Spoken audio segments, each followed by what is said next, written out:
ഈ രാജ്യത്തെ chief justice ആക്രമിക്കപ്പെടുമ്പോൾ രണ്ട് മുഖ്യമന്ത്രിമാർക്കപ്പുറത്ത് പ്രതികരിക്കാൻ ആരുമില്ല എന്നൊരവസ്ഥയുണ്ടെങ്കിൽ അത് ഗുരുതരമാണ്, ഗൗരവതരമാണ് എന്ന കാര്യത്തിൽ സംശയമൊന്നുമില്ല. ഇന്ത്യയുടെ രാഷ്ട്രപതിക്ക് സത്യപ്രതിജ്ഞാവേളയിൽ സത്യവാചകം ചൊല്ലിക്കൊടുക്കുന്ന പദവിയാണ് സുപ്രീം കോടതി ചീഫ് ജസ്റ്റിസിൻ്റെത്. രാജ്യത്തെ നീതിയുടെ പരമോന്നത ശബ്ദമാണ്. സനാതനധർമ്മത്തെക്കാൾ വലുതാണ് ഇന്ത്യയുടെ ഭരണഘടനയും അതിലൂടെ സ്ഥാപിതമായ ഇന്ത്യയുടെ നീതിന്യായ വ്യവസ്ഥയും. അത്ര വലിയ ഒരു പദവിക്കും അത് അലങ്കരിക്കുന്ന വ്യക്തിക്കും നേരെയാണ് ഈ വിദ്വേഷവും ധാർഷ്ട്യവും കാലിലഴിഞ്ഞ ഷൂവിൻ്റെ രൂപത്തിൽ അത് വലിച്ചെറിയപ്പെട്ടത്. ഇന്ത്യയുടെ സുപ്രീം കോടതി ചീഫ് ജസ്റ്റിസിന് നേരെ ഷൂ എറിയാൻ ആ അഭിഭാഷക വേഷധാരിക്ക് ലഭിച്ച ധൈര്യം എവിടെ നിന്നാകും എന്ന ചോദ്യത്തിൻ്റെ ഉത്തരം എത്തി നിൽക്കുന്നത് ഒരൊറ്റ ഇടത്താണ്. രാജ്യത്തെ ശക്തമായി ബാധിച്ചിരിക്കുന്ന വിദ്വേഷത്തിൻ്റെയും വർഗീയതയുടെയും വേരുകളിലാണത് ചെന്ന് നിൽക്കുന്നതെന്ന് പറയാതെ വയ്യ. മുളയിലേ നുള്ളിയില്ലെങ്കിൽ മറ്റ് പല തലങ്ങളിലേക്ക് പോകാനിടയുള്ള പ്രവണതയാണിത്.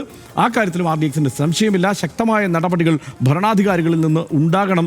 ഇക്കാര്യത്തിൽ ഇപ്പോൾ ചീഫ് ജസ്റ്റിസ് വളരെ ഉദാരമായ ഒരു സമീപനം സ്വീകരിച്ചിരിക്കുന്നു. തീർച്ചയായും അദ്ദേഹം ആ ഷൂ അടക്കം തിരികെ നൽകിക്കൊണ്ട് കേസെടുക്കാതെ ഈ അഭിഭാഷകനെ വിട്ടയക്കണമെന്ന് അദ്ദേഹം ആവശ്യപ്പെട്ടിരിക്കുന്നത്. എന്തായാലും അതൊരു മാതൃകയാണ്. പക്ഷേ അത് ഒരു സംവിധാനത്തിന്, ഒരു രാജ്യത്തിന് ഒരു മികച്ച മാതൃകയായി ഇത്തരത്തിലുള്ള അക്രമ സംഭവങ്ങളെ എടുത്തു കാട്ടാൻ നമുക്ക് കഴിയുകയില്ല.